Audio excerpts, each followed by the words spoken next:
one of the things that I always go over with my couples is, are the bridesmaids, groomsmen standing or sitting, and what's the aisle order?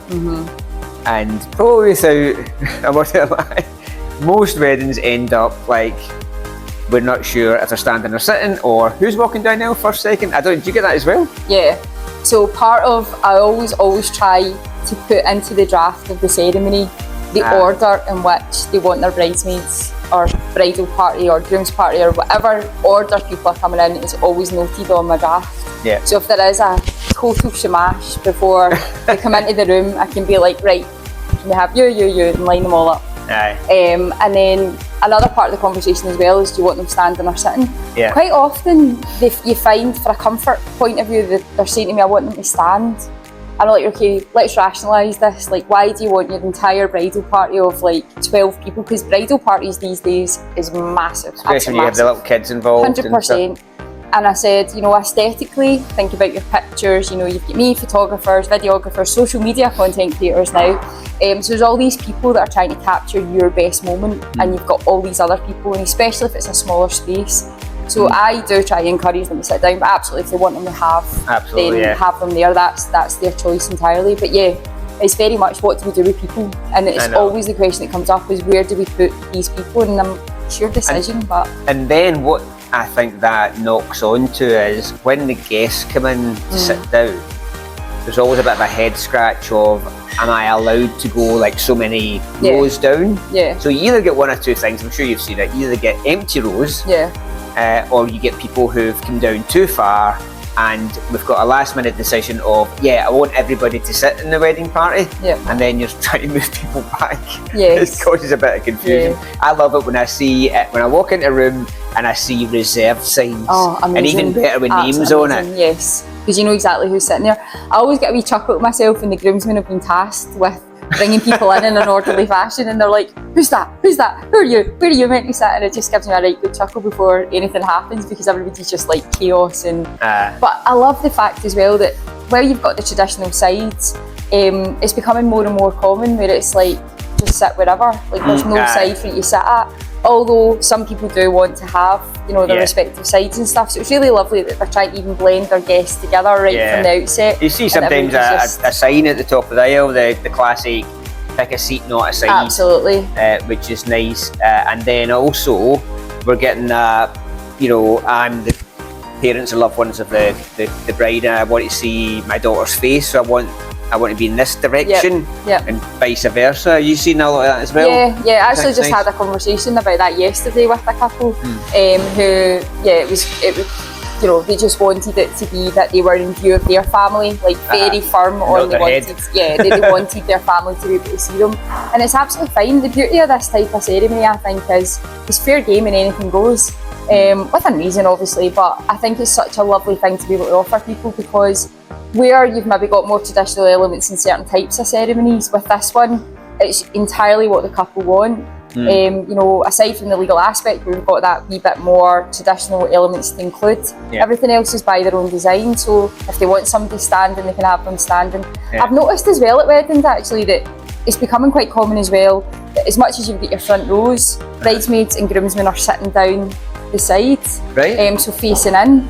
I've had that now quite a good few times. They're kind of up at the ceremony area, but down the side of the wall. The side of the wall, so I've seen that once or twice, which is a good, if you still want to have your bridal party there. The other thing as well is the bridal party, you see them hopping from foot to foot because they're standing for that length of time with nothing to do. So I was like, you're going to feed it if you had your sugar today. So it's nice actually when they have that option to sit them down at the side, and then they're still getting that comfort factor, if that's what they want, is because the nerves as well. When you've got a nervous person that's getting married, they might want that additional comfort to know that their person is standing beside them, not the person they're marrying, but the other person that's important to them. They love it. Where there's a large bridal party and groom's party, I often have a conversation about, just leave the maid of honour best man standing, maybe, or if of the two signatory people might not be there part of the wedding party, of course, that's the view of that side of things.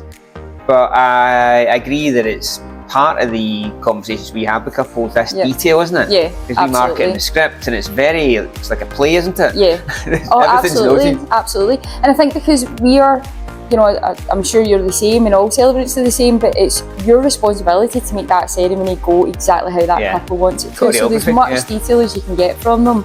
It means that, you know, you're going in there, you're talking to suppliers and venue staff, and everybody's bringing that piece of the jigsaw to make sure that that couple's vision is exactly what's getting enacted on that day. So the more notes I feel like we take, and it's not like an interview, it's like a very relaxed, informal blether that you're having about the relationship and their life and all the things that they want.